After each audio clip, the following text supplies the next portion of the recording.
Otherwise, every single thing that you try, every single new job, every single new venture, every single new business, every single new side hustle will just be different paths that lead to the same destination: failure. And you might think that if you are not currently in college, or if you dropped out of school, this doesn't really apply to you.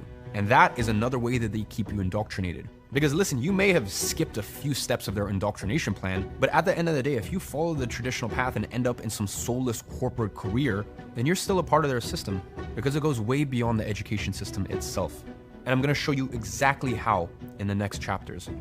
So if you don't want failure to be the final result of every single venture you try in life, pay very close attention, because I'm about to show you the root of the problem. And then I'll show you how you can address it.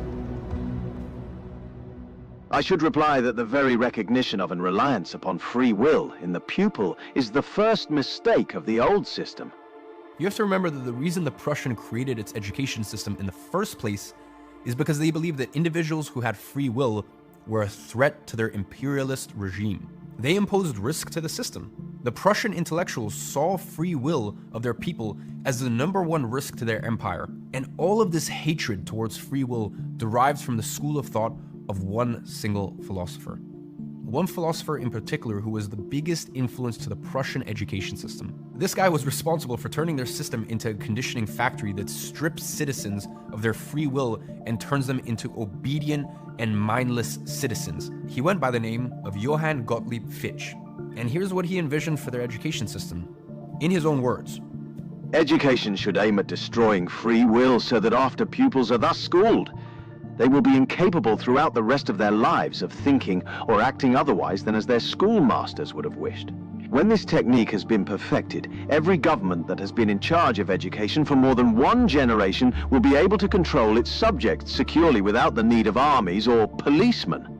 He has literally written that down in his books.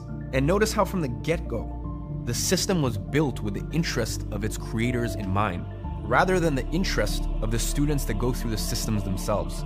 And you'll soon see how this is a very common theme that repeats many times. But before that, I ask you the question: what are the odds that someone going through a system built on these principles and turning out to be successful in life, becoming a free, independent individual, how more likely are they to turn into a mere product of the system? Very likely. Now, you probably don't even suspect it, but if you're watching this, chances are you went through this system yourself. 1843.